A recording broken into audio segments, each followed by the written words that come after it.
দাদা, বকুলদা, দাদা তুই ব্যাঙ্গালোর যাসনি? বৌদি,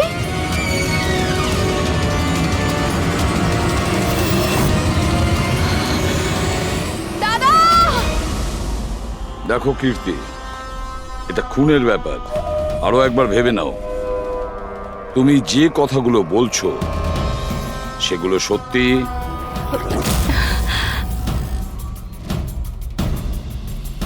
স্যার আপনি, আমাদের মনে হচ্ছে না এই ব্যাপারটা সত্যি। আপনার মনে হওয়া না হওয়াতে কিছু এসে যায় না। যখন আপনাকে কিছু জিজ্ঞাসা করা হবে তখনই বলবেন। হতে পারে ও সত্যি বলছে, কি জানি। আমি পাগল নই, আমি সম্পূর্ণ সুস্থ। আমি বলছি তো আপনাদের, আশিকা বৌদি নিজেই বলেছে বৌদি নিজে দাদাকে খুন করেছে। বৌদি, বৌদি, দাদা, আশিকা বৌদি, বৌদি, বৌদি, বৌদি, বৌদি, থ্যাংক গড বৌদি, বৌদি, বৌদি, এইসব হলো কি করে? কে করেছে এইসব? মরে গেছে বকুল, ঝামেলা শেষ, মেরে দিয়েছে, সব শেষ, মেরে দিয়েছি। শুধুমাত্র মেরে দিয়েছি বলেই প্রমাণ হয় না যে ওই বকুলকে মেরেছে। এটাও তো হতে পারে যে ও আরো কিছু বলতে চাইছিল। হ্যাঁ,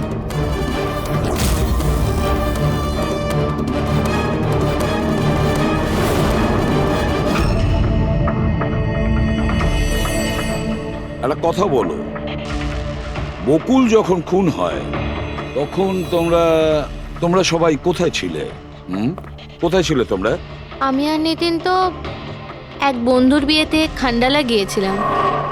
কীর্তির ফোন এলো আর আমরা তাড়াতাড়ি চলে এলাম। আমার বিজনেস মিটিং ছিল হোটেল কিটসে, ওখানে একজন ক্লায়েন্টের সঙ্গে ডিনার ছিল। নিতিনের ফোন পাওয়া মাত্র আমি এখানে চলে আসি। আর আপনি কীর্তি, আপনি কোথায় ছিলেন? আমি তো বাইরে গেছিলাম। কীর্তি বাইরে গিয়েছিল, কাকাবাবু ক্লায়েন্টের সঙ্গে মিটিং এ ব্যস্ত ছিলেন, আর আপনারা দুজন খান্ডালা গিয়েছিলেন। আর সেই সময় বকুল আর আশিকা বাড়িতে একাই ছিল, তাই তো? বকুলদারও তো ব্যাঙ্গালোর যাওয়ার কথা হয়েছিল, দাদার 11টার ফ্লাইট ছিল, আর আশিকা বৌদি তো পার্টিতে গেছিল। আপনারা কেউ বাড়িতে ছিলেন না, তাহলে ব্যাঙ্গালোর যেতে গিয়ে বকুল ফিরে এলো কেন? আর এই আশিকা, ও পার্টি থেকে ফিরে এলো কেন? সেটা আপনি গিয়ে আশিকা বৌদিকে জিজ্ঞাসা করুন না, যে বৌদি এত তাড়াতাড়ি কি করে ফিরে এসেছিল। বৌদি তো এটা বলে গেছিল যে বৌদি সকালে ফিরে আসবে। ওটা তো আমরা ওনাকে জিজ্ঞাসা করবই। এবার আপনি বলুন যে আপনি কোথায় ছিলেন তখন? আমার মা তো ব্যান্ড্রায় থাকে, আমার মায়ের হঠাৎ ফুড পয়জনিং হয়েছিল, আমি তো মায়ের কাছে ছিলাম, আর ওখান থেকে ফিরেছিলাম আমি। বাহ দয়া, প্রতিটা কথা এক্সপ্লেনেশন আছে। যে বকুলের খুনের সময় আমি ওখানে ছিলাম, এখানে ছিলাম, আমি ওখানে গিয়েছিলাম, সবকিছুর ব্যাপারে এক্সপ্লেনেশন আছে। কিন্তু সবাই মন দিয়ে শুনুন একটা কথা, যে সিআইডির কাছে কোনো সত্যি বেশিক্ষণ গোপন রাখা যায় না, সেটা সামনে আসবেই।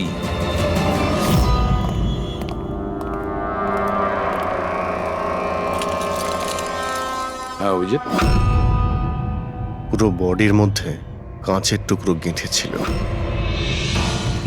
আর হ্যাঁ স্যার, টেস্ট করেও দেখেছি স্যার, এখানে যে রক্তটা আছে সেটার কোথাও নেই স্যার। একটা কাজ করো, বাড়িটাকে খুব ভালো করে তল্লাশি করো, দেখো কিছু না কিছু প্রমাণ নিশ্চয়ই পাবে, তাই না?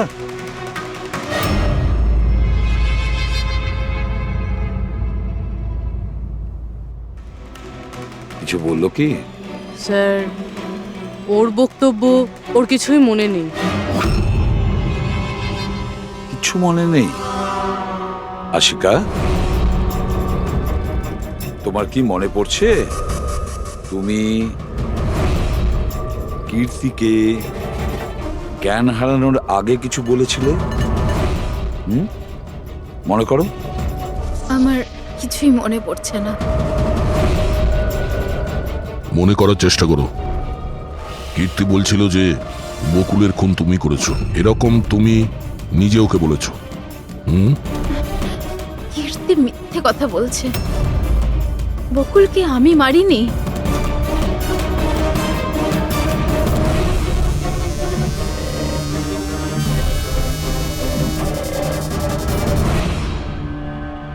স্যার এ আবার স্মৃতিশক্তি চলে যাওয়ার অ্যাক্টিং করছে না তো?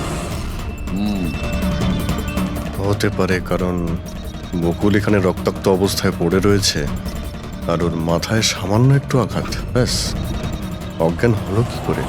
সেটাই তো, এর থেকে সত্যিটা বের করতে হবে। কি করে করবেন স্যার?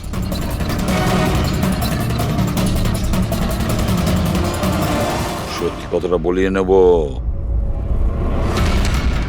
নার্কো টেস্টের মাধ্যমে।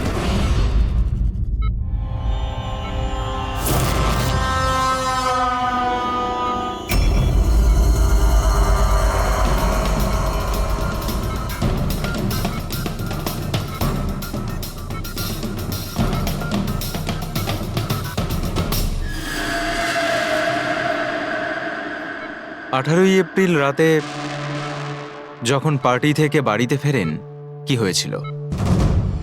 আমি বাড়িতে ঢুকলাম, বকুল চিৎকার করছে। তারপর কি হয়েছিল? তারপরে আমি ঘরে গেলাম দেখার জন্য। কি দেখলেন আপনি? আমি গিয়ে দেখলাম যে বকুল ওখানে দাঁড়িয়ে আছে, ওর পিঠ থেকে রক্ত বেরোচ্ছে, আর আমি ওখানে একটা মেয়ের লাশ পড়ে আছে সেটা দেখতে পাই। আমি খুব রেগে গেছিলাম, আর আমি ওখানে পড়ে থাকা একটা কাঁচের টুকরোকে উঠিয়ে নিলাম।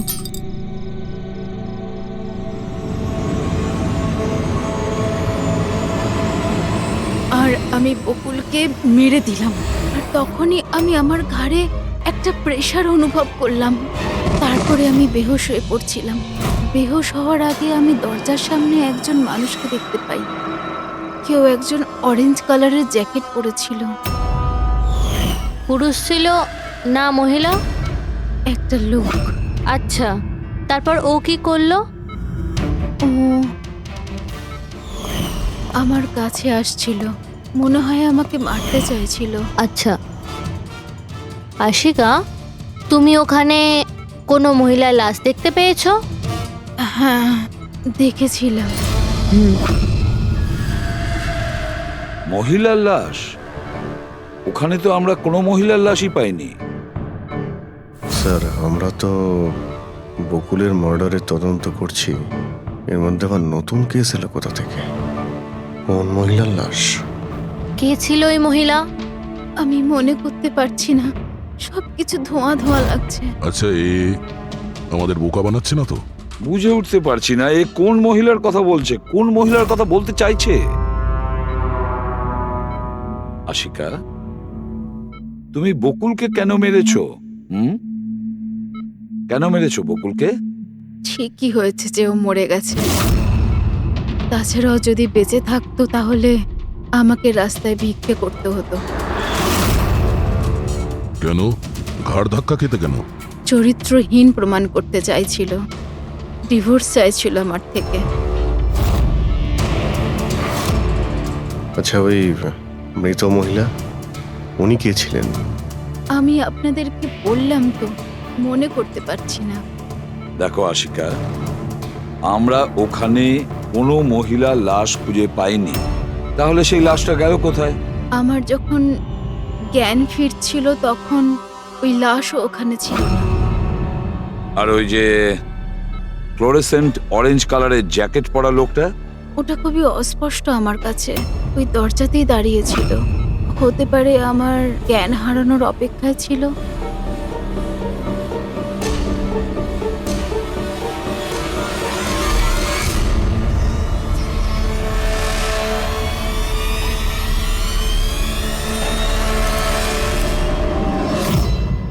এখন আশিকা ওটাই বলছে যেটা ওর মনে হচ্ছে, কিন্তু টেস্টে আশিকা সবটা সত্যি বলেছে।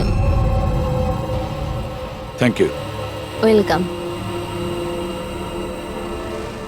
স্যার ও যদি নার্কো টেস্টে ঠিক বলে তাহলে তো আমাদের ওই মরা মহিলাটা সম্পর্কে জানতে হবে।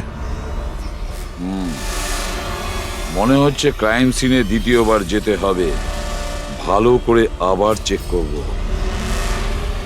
কোনো না কোনো প্রমাণ তো নিশ্চয়ই আমরা পাবো। স্যার এই মেশিন কি কিছু স্পেশাল? এই মেশিনটা যে কোনো ছোট কোনো প্রমাণ খুঁজতে সক্ষম, যেরকম মাইক্রোবস, যেটা সাধারণত ধোঁয়াতে মিশে যায়। আর এই যে মেশিনটা না, একটা ঘরের মধ্যে একদম ক্ষুদ্র থেকে ক্ষুদ্রতর ডাস্ট পার্টিকলস, সেগুলো দিয়ে ওই জ্যাকেট পরা লোকটা সম্পর্কে আমাদের জানিয়ে দেবে যে এই ঘরের মধ্যে ছিল। খুব ভালো।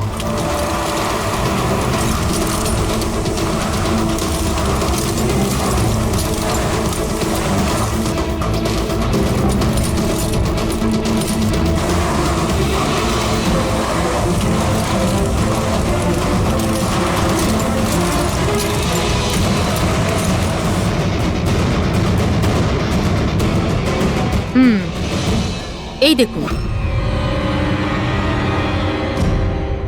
যেটা আমাদের নজর এড়িয়ে গিয়েছিল সেটাই মেশিনটা খুঁজে দিল।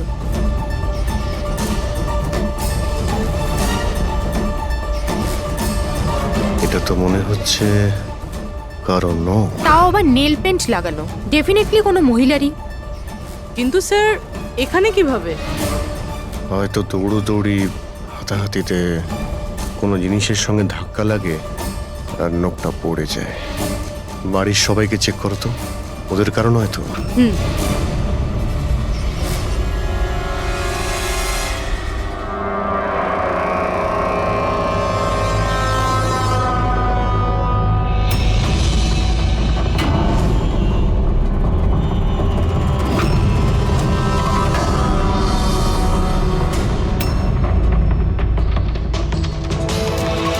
স্যার হ্যাঁ, ওই বাড়ির তো কারণ নয়, হয়তো ওই মহিলার হবে যার লাশ আশিকা দেখেছিল। তাই তো মনে হচ্ছে।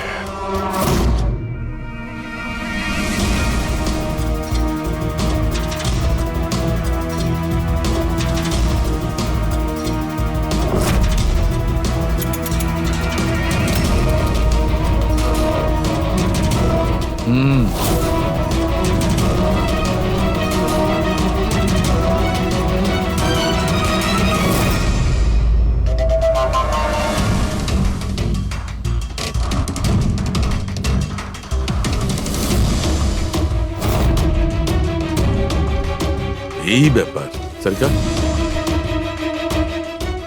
রাইট। জানতে পেরেছো এই নখ থেকে এটা কার? স্যার এই নখটা ডিএনএ কোনো ফ্যামিলি মেম্বারের সঙ্গে ম্যাচ করে।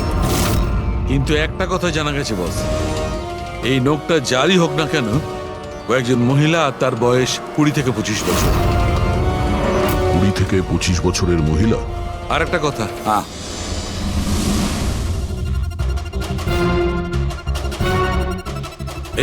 এই যে ছোট্ট ছোট্ট সাদা টুকরোগুলো দেখতে পাচ্ছ, এটা বলতে পারো যে হাই পার্সেন্টেজ অফ নখ থেকে পেয়েছি। এই মেয়েটা ড্রাগ অ্যাডিক্ট ছিল। হ্যাঁ, এটা ওদের পরিবারের কারণ নয়, বাইরের কারণ। স্যার তার মানে যদি কেউ বাইরে থেকে আসে তাহলে কোনো গাড়ি, অটো বা ট্যাক্সি করেই নিশ্চয়ই আসবে। হ্যাঁ, খোঁজ নিয়ে দেখতে হবে রিক্সাওয়ালা, ট্যাক্সিওয়ালা বা ওদের মতো কেউ ওই মহিলাকে বাড়িতে ছেড়ে দিয়ে এসেছিল কিনা। স্যার ওই আশিকা বলছিল কোনো সাফাই কর্মী অরেঞ্জ কালারের জ্যাকেট পরেছিল ওখানে। বেহুশ হওয়ার আগে আমি দরজার সামনে একজন মানুষকে দেখতে পাই, কেউ একজন অরেঞ্জ কালারের জ্যাকেট পরেছিল। ও কে, কোথা থেকে এসেছিল, কোথায় উধাও হয়ে গেল, ওর ব্যাপারে খোঁজ নিতে হবে। স্যার যত ড্রাগ পেডলার্স আছে ওদের কাছে জানতে হবে যে কত মহিলা এই হাই ডোজের ড্রাগস নেয়। অভিজিৎ, একটা কাজ করো, রিক্সাওয়ালা আর ট্যাক্সিওয়ালার কাছে খোঁজ নাও যে ওনাকে বাড়িতে ছেড়ে দিয়ে এসেছিল কিনা, আর মিসিং পার্সনস রিপোর্ট চেক করো। স্যার শহরে যতগুলো ড্রাগ পেডলার আছে না, সবার কাছে গিয়ে খোঁজ নাও, দেখো ওরা এমন কোনো মহিলাকে চেনে কিনা যে হাই কোয়ালিটির ড্রাগ ব্যবহার করে। আর আমরা গিয়ে ওদের বাড়ির লোকের সঙ্গে কথা বলি, দেখা যাক ওরা কোথায় যায়, কি করে ওই ঘটনার সময়।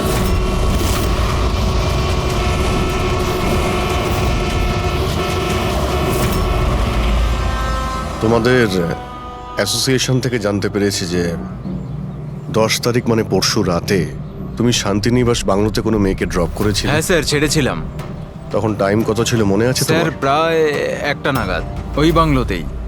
স্যার ও নেশার ঘরে ছিল আর বারবার ওর স্বামীকে গালি দিচ্ছিল। আচ্ছা। হ্যাঁ স্যার।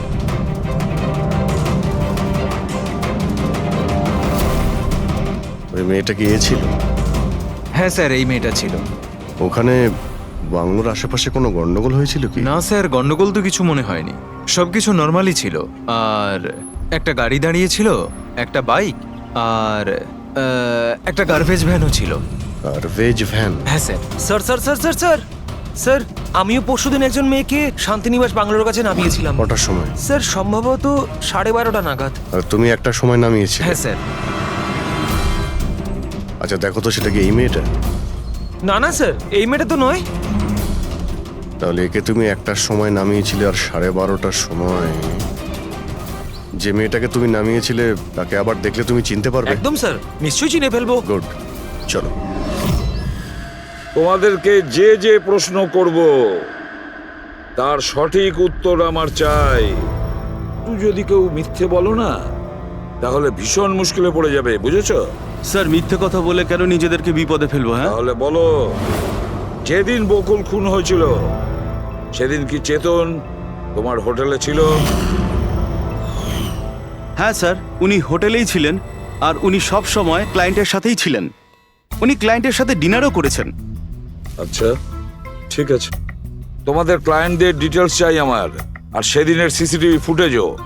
শিনা, কীর্তির মায়ের ফুড পয়জনিং কেন হয়েছিল? খাবারে কি মিশিয়েছিলে? আমি কিচ্ছু মেশাইনি। আন্টি তো বাইরে গেছিলেন। যখন যখন উনি ফিরে এসেছিলেন ওনার শরীরটা ভালো ছিল না। স্যার নিতিন আর সিয়া দুজনে সারাদিন বিয়েতেই ছিল। জিজ্ঞেস করার আগে বলছো, মুখস্থ করে এসেছো নাকি? না ম্যাম, যেটা সত্যি সেটাই বলছি। 11টার সময় ফাংশন শেষ হয়ে গেছিল। এরপরে বাকি রইল নিতিন আর শিয়া। ওরা কোথায় গিয়েছিল? স্যার ওরা মনে হয় নিজেদের রুমে চলে গেছিল।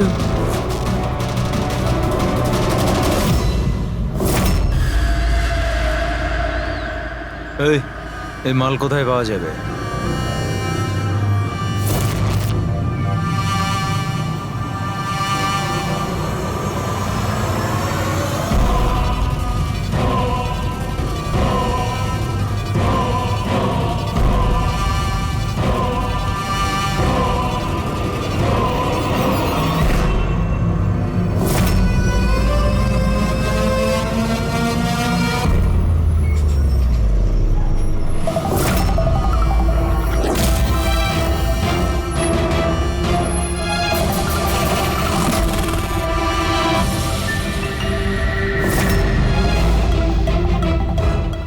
মাল চাই। পেয়ে যাবি। কতটা চাই আর পেমেন্ট কিভাবে করবি? পেমেন্ট মাল ব্যবহার করার পরে। মাল ব্যবহার করার পর দেখ, পালানোর ব্যাপারে না চিন্তাও করিস না। আমার কাছে সমস্ত ক্লায়েন্টের ঠিকুজি কুষ্টি আছে, আর ওই কুষ্টিতে লেখা আছে আমার ক্লায়েন্ট ওভারডোজে মরবে নয়তো আমার বন্দুকের গুলিতে। কিন্তু তোর কুষ্টিতে লেখা আছে জেল যাওয়া। ওই সব মহিলার ফোন নাম্বার আমার চাই যাদের তোমরা ড্রাগ সাপ্লাই করো। তাড়াতাড়ি দাও।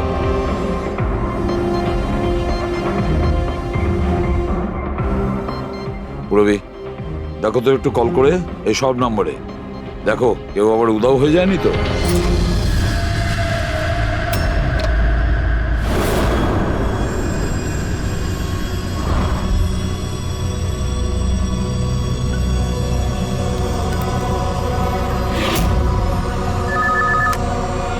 হ্যালো। আচ্ছা, আমি সোনারিকার সাথে কথা বলতে পারি?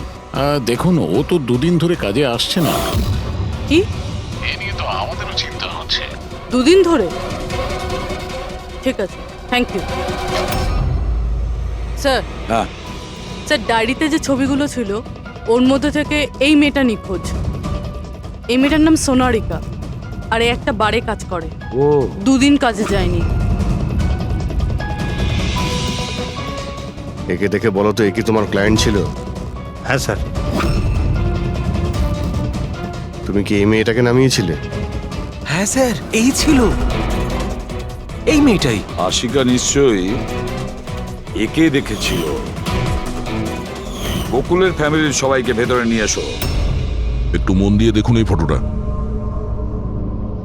এই সেই মেয়েটা যার লাশ আপনাদের ঘরে পাওয়া গেছে। আপনারা চেনেন নাকি? হ্যাঁ না স্যার। আমি দেখেছি স্যার, বকুল তার সাথে 2 মাস আগেই। বকুলের সঙ্গে দেখা হয়েছিল 2 মাস আগে? কোথায় দেখেছিলেন? একটা হোটেলের বাইরে। আর দাদা বলেছিল ইনি দাদার ক্লায়েন্ট। স্যার, কোনো ড্রাগ অ্যাডিক্টেড বারে কাজ করা কোনো মহিলার সঙ্গে বকুল ছিল, আর এনাদের বলেছে ওই মহিলা ওর ক্লায়েন্ট। কেন কেন মিথ্যে বলেছে ও?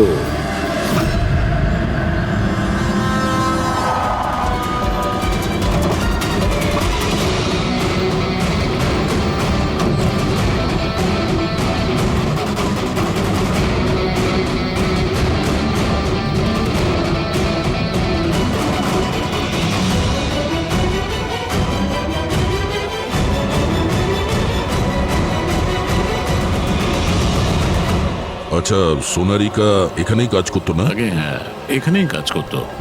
আপনারা কে? সিআইডি। সোনারিকা খুন হয়ে গেছে। সে কি? এই জন্যই দুরাত্রির ধরে ও কাজে আসছে না। হ্যাঁ, কিন্তু আমরাও লাশটা পাইনি। আর সাথে সাথে এই এর নাম বকুল, এও খুন হয়েছে।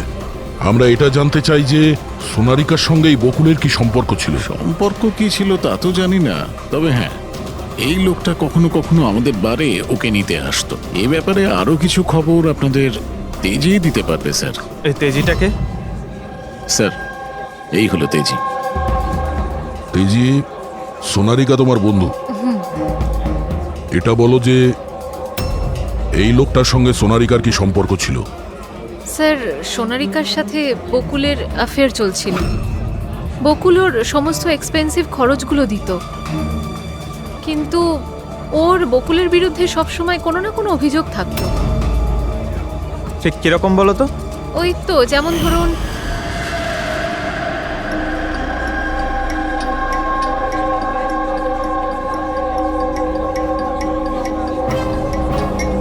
সোনারিকা কি হয়েছে? আমি বকুলের সাথে এই সম্পর্কটা আর কন্টিনিউ করতে পারবো কিন্তু না। কেন, কি হয়েছে? না এই সম্পর্কটা রেখে আমি কোনো টাকা পয়সা পাচ্ছি না, ওই বকুল নিজের বউকে ডিভোর্স দিচ্ছে। কিছু একটা করতেই হবে। কি করবি তুই? ব্ল্যাকমেল। কি? আমি ওকে ব্ল্যাকমেল করব যে আমাকে এই নাটকটা করতে বাধ্য করেছে। তাহলে কেউ সোনারিকাকে টাকা দিচ্ছিল বকুলের সাথে ভালোবাসার নাটক করার জন্য? মাস্টারমাইন্ড তাহলে অন্য কেউ? হ্যাঁ, আর ওই মাস্টার মাইন্ডই প্ল্যান করে এই সোনারিকা আর বকুলকে মেরে দিয়েছে।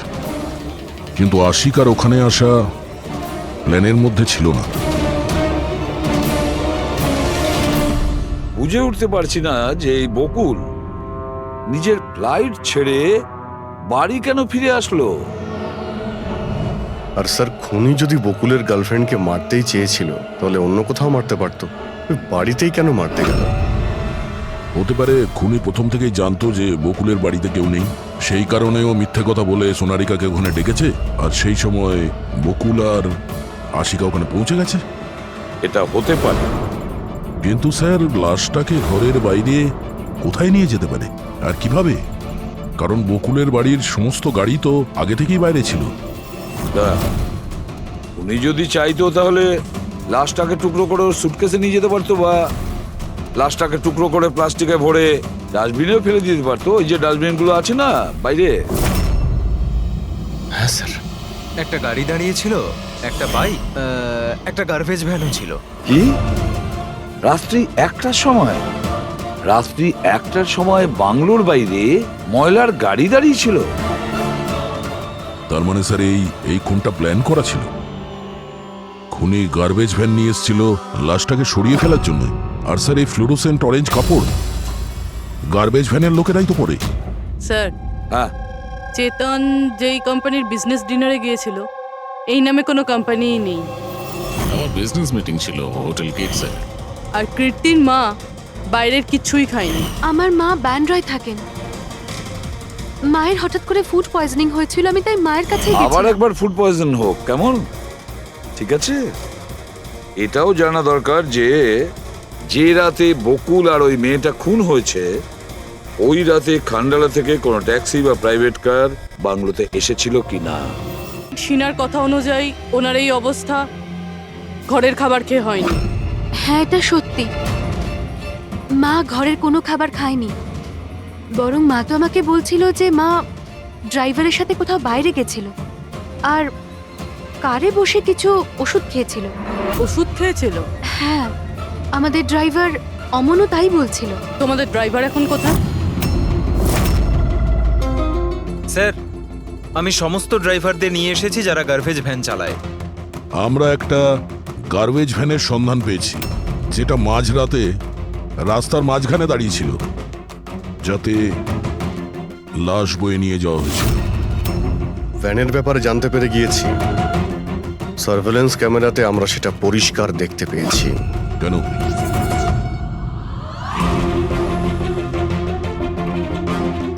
তুমি না ওই ভ্যানের ড্রাইভার? না না স্যার, আমি কিছুই জানি না। আমার ভাই নিয়ে গেছিল এই ভ্যানটাকে, আর এবারে ও সেটাকে কোথায় নিয়ে গেছিল, কেন নিয়ে গেছিল, আমাকে কিছুই বলেনি ও স্যার। ফোন করো কে? হ্যাঁ স্যার। হ্যাঁ হ্যালো, হ্যাঁ ভাই কোথায় আছিস রে তুই?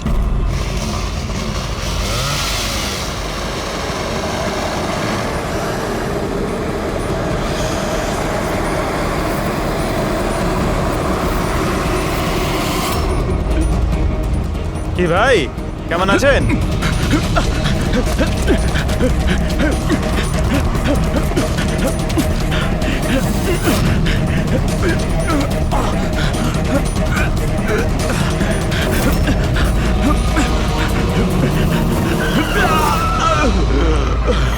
স্যার, আমি সব সত্যি কথা বলছি। আমি যা কিছু করেছি ওই ফোন কলের ভিত্তিতেই করেছি। বকুল স্যারের বাংলো থেকে কল করেছিল। কে ফোন করেছিল বকুলের বাংলো থেকে? আমি তো তাকে কখনো দেখিনি, শুধু গলার স্বর শুনেছিলাম। মহিলা ছিল না পুরুষ? স্যার, কখনো কখনো মহিলার গলার স্বরেও ফোন আসতো, আর কখনো পুরুষেরও। স্যার, সে যেই হোক না কেন, সে বকুলের বাড়ির লোকই। কিন্তু তুই এগুলো করেছিস কেন? কেউ ফোনে কিছু বলে দিল তুই করে দিবি? হ্যাঁ স্যার, আমাকে লোভ দেখানো হয়েছিল যে আমার 5 লাখের দেনা শোধ করে দেওয়া হবে যদি ওনার কথা আমি শুনি। তো স্যার, আমি লোভে পড়ে গিয়েছিলাম স্যার। আমি কোনো খুন করিনি স্যার, আমি শুধু লাশটার একটা ব্যবস্থা করেছিলাম স্যার। লাশ কোথায়?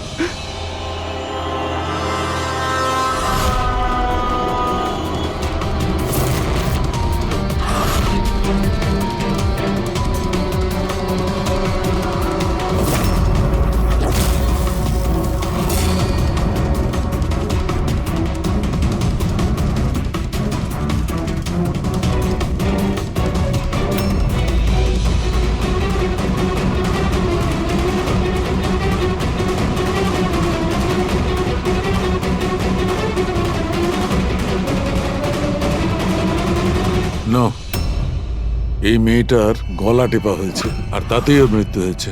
এই জন্য এর খুনের কোনো চিহ্ন খুঁজে পাওয়া যায়নি ক্রাইম সিন থেকে। আর এর পায়ের বুড়ো আঙ্গুলের নখটাও ভাঙা রয়েছে।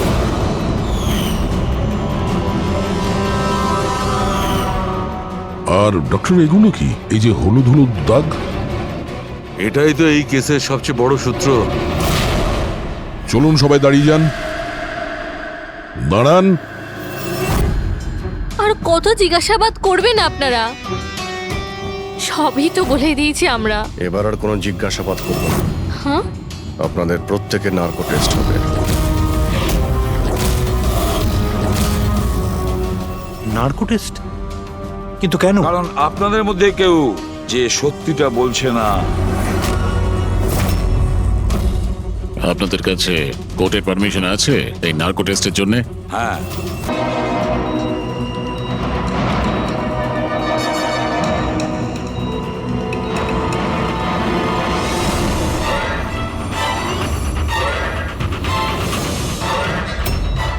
ঘুম আসছে?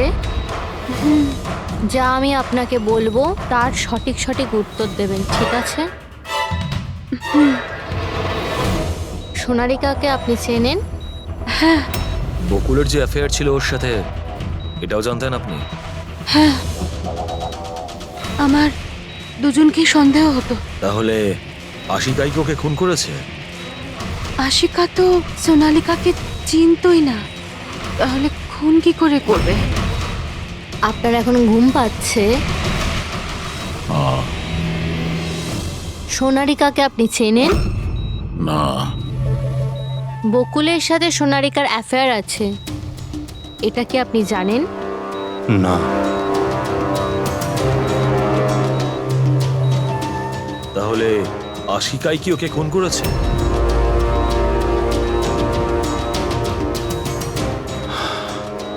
আশিকা সোনালীকে চিনত, আর এই আশিকাই বকুল আর সোনালীকে খুন করেছিল। ও নিজেই এই খুনের ষড়যন্ত্রটা রচনা করেছিল। আশিকা চালচলন কিছুদিন ধরেই খুব অদ্ভুত লাগছিল। এই কথাটা আমি বকুলকে বলেছিলাম। কি হয়েছে স্যার? কিছুই হয়নি নিতিন, শুধু এটাই বলার ছিল, টুথ সিরাম অ্যাপ্লাই করলে মানুষ শুধু এটুকুই উত্তর দেয় যতটুকু তাকে প্রশ্ন করা হয়, এর থেকে বেশি কিছু বলে না। ব্যাপারটা হলো মানুষের ব্রেন নিজের মেমোরি শেয়ার করে, কিন্তু ওপিনিয়ন দেয় না, যেটা তুমি দিয়েছো।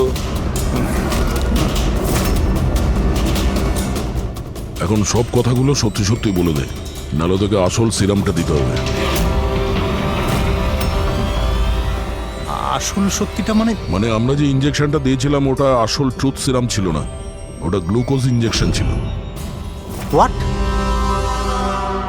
তোমাকে আমরা আগেই সন্দেহ করেছিলাম, কিন্তু চেয়েছিলাম সব সত্যিটা তুমি নিজের মুখেই স্বীকার করো। নিতিন, সব কিছু তুমি খুব চতুর ভাবে দিয়েছো, কিন্তু মেয়েটার গলায় যে হলুদ রং লেগেছিল না, সেটাই তোমাকে ধরিয়ে দিয়েছে। সেই হলুদ যেটা বিয়ের সময় তোমার হাতে লেগেছিল। এই যে হলুদ রঙের পার্টিকেলস গুলো দেখতে পাচ্ছ, এইগুলো আসলে হলুদ, আর এই হলুদের সঙ্গে আটা আর তেল মেশানো হয়েছিল। আটা, তেল আর হলুদ। মুখে কোনো হলুদ নেই, শুধু এইখানে, এই গলার কাছে। কোথা থেকে আসতে পারে এই হলুদ?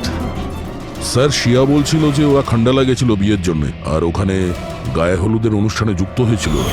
বকুল 500 কোটির রাজত্ব চালাতো, সেই রাজত্ব যেটা আমি তৈরি করেছিলাম, কিন্তু আমাকেই ওই রাজত্ব থেকে বার করে দেওয়ার চেষ্টায় ছিল। ওর সঙ্গে তুমি কথা বলতে, ওকে বোঝাতে। কথা বলার অনেক চেষ্টা করেছিলাম স্যার, অনেকবার চেষ্টা করেছিলাম, কিন্তু ও শুনতো তবে না।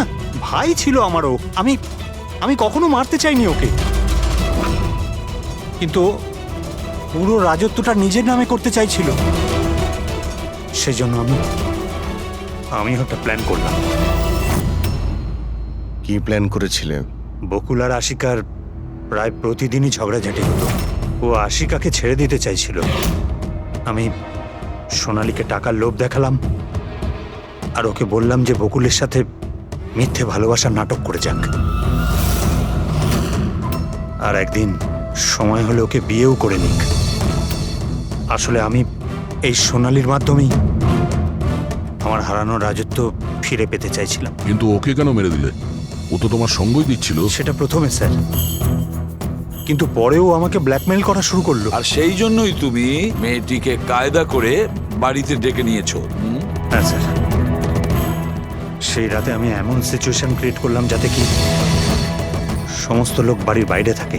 আমিও ওয়াইফকে নিয়ে খান্ডালা চলে গেলাম, আর যেই আমার ওয়াইফ ওষুধ খেয়ে শুয়ে পড়লো, আমি সঙ্গে সঙ্গে ট্যাক্সি নিয়ে এখানে চলে এলাম, আর আমনকেও ডেকে নিলাম। সোনালীর ঘরে পৌঁছতেই, দেখো সোনালী, আমার কথাটা বোঝার চেষ্টা করো।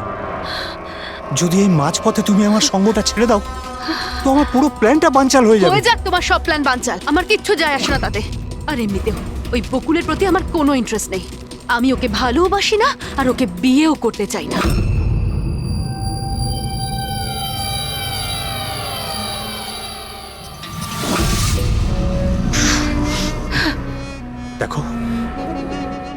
যদি তুমি আমাকে সঙ্গ না দাও না তো খুব পস্তাবে বলে দিলাম হুমকি আমি। দিচ্ছ তুমি আমাকে? হুমকি দিচ্ছ? হ্যাঁ, এমনটাই ভেবে নাও।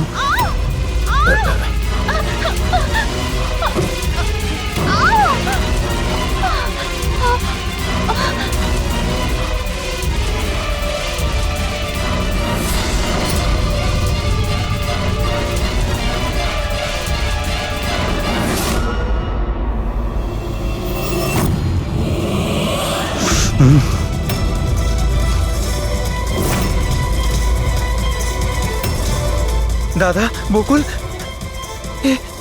এটা কি করলে তুমি? না না, এই সোনালি আমাকে ফাঁসানোর চেষ্টা সোনালি, করছে। আমি পুলিশকে ফোন করব। আমি এক্ষুনি ফোন করছি। বকুল!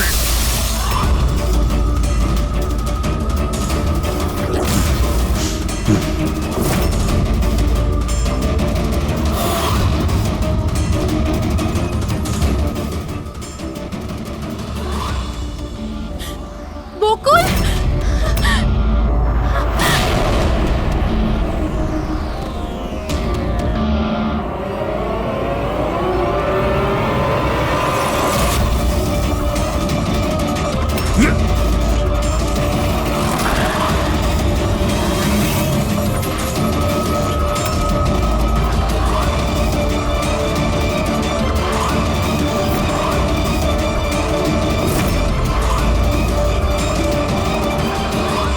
আমি অমলকে ফোনে প্রথমেই বলে দিয়েছিলাম সোনালির লাশটা একেবারে সরিয়ে ফেলতে, আর ও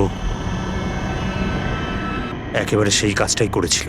টাকার লোভে পড়ে তুমি এতটাই অন্ধ হয়েছিলে যে নিজের সম্পর্কটাই ভুলে গিয়েছিলে, নিজের ভাইয়ের প্রাণটা নিয়ে নিয়েছো, আর তার উপরেও নিজের সঙ্গী মেয়েটিকেও খুন করলে তুমি।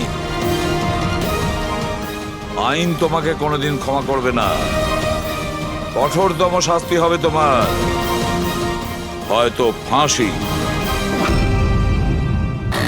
আর এত লাউড মিউজিকে সূচি ঘুমোচ্ছিল। স্যার, আপনাদের কথা থেকে বোঝা যাচ্ছে যে আপনারা আমাকেই সন্দেহ করছেন। স্যার, আমি এটা কেন করব? সুচি আর আমার ডিভোর্স নিশ্চয়ই হয়েছিল, কিন্তু আমরা ভালো বন্ধু ছিলাম আর আমাদের যোগাযোগও ছিল। আপনি আপনি দীনেশকে জিজ্ঞাসা করে নিন। দীনেশ স্যার, আমি সুচির ভাই। ও ঠিকই বলছে স্যার, ডিভোর্সের পরেও ওর আর সুচির মধ্যে খুব ভালো সম্পর্ক ছিল, কখনো কোনো ঝামেলা হয়নি। আচ্ছা, তো আপনারা আপনারা কোথায় যাচ্ছিলেন বলুন তো? আমাদের মেয়ে রুহি বোর্ডিং স্কুল থেকে ফিরছিল। তাহলে এই সূচি কি গাড়িতে ওঠার পরেই ঘুমিয়ে পড়ে নাকি পরে? স্যার, ব্যাপারটা হলো আমাদের মধ্যে একটু আগে ঝগড়া হয়েছিল। আশুতোষ, রুহি স্কুল খুব ভালো, এই স্কুল চেঞ্জ করার কোনো দরকারই নেই। সুচি, এই স্কুলটার টাকা পয়সা খুব বেশি, আমি এর ফিসটা জোগাড় করতে পারবো না। কিন্তু আমি করতে পারি, আর আমি আমার মেয়ের এডুকেশনে কোনো কম্প্রোমাইজ করব সুচি, না। আমি তোমার থেকে টাকা নিতে পারবো না। কেন? ও, তোমার মেয়ে লিগো চলে আসে, তাই না? যে আমি তোমার থেকে বেশি ইনকাম করি। জানো, আমাদের ডিভোর্সের কারণ এটাই, যে একটা মেয়ে একটা ছেলের থেকে বেশি ইনকাম করে। সাফল্যটা মনের ব্যাপার, এটা স্বামী স্ত্রীর প্রতিযোগিতা নয়। তোমার সাথে কোনো তর্ক করতে চাই না, না এই ব্যাপারে কোনো কথা বলতে চাই। রুহি এই স্কুলেই থাকবে। তারপর আমাদের মধ্যে আর কোনো কথা হয়নি। আমার মনে হয়েছিল ঘুমিয়ে পড়েছে। আচ্ছা, এই যখন ঝগড়া হচ্ছিল তখন গাড়ি কোথায় ছিল, মানে কোন এলাকায়? স্যার, লিংক রোডের সিগন্যালে, কেপি থিয়েটারের পাশেই। আর তারপর কোন রাস্তায় গেছিলেন আপনারা? সেখান থেকে স্যার আমি লেফট নিলাম, ওই সামনে ফ্লাইওভারটা আর দেখে। সোজা এখানে চলে এসেছেন? হ্যাঁ স্যার। তার মানে প্রায় 2 কিলোমিটার এই গাড়িটা চলেছে। তার মানে 2 কিলোমিটারের মধ্যেই কোথাও গুলি চলেছে সূচির উপরে। পঙ্কজ, একটা কাজ করো তো, কেপি থিয়েটার থেকে এইখানে 2 কিলোমিটার অবধি চেক করে দেখো তো, যদি কোথাও কিছু প্রমাণ পাওয়া যায়, মানে কোথাও কাচের টুকরো পড়েছে কিনা দেখে নিও, ঠিক আছে? আর হেঁটে যেও। 2 কিলোমিটার স্যার? হেঁটে যাও। গুলিটা অদ্ভুত অ্যাঙ্গেল থেকে লেগেছে, এই নিচে, মানে গুলিটা উপর থেকে নিচে এসেছে, মানে যে গুলি চালিয়েছে তার হাত উঁচু করতে হয়েছে ফায়ার করার সময়। খোলা রাস্তায় কেউ গুলি মেরেছে আর কেউ দেখেনি? হতে পারে খুনি একটু দূরে ছিল, তাও গুলি করা খুবই মুশকিল ছিল এই চলন্ত গাড়িতে, আর তাও তখন যখন খুনি হয়তো গাড়িতে বা কোনো বাইকে ছিল। তবে এইভাবে গুলি করাটা কিন্তু সহজ নয় দয়া।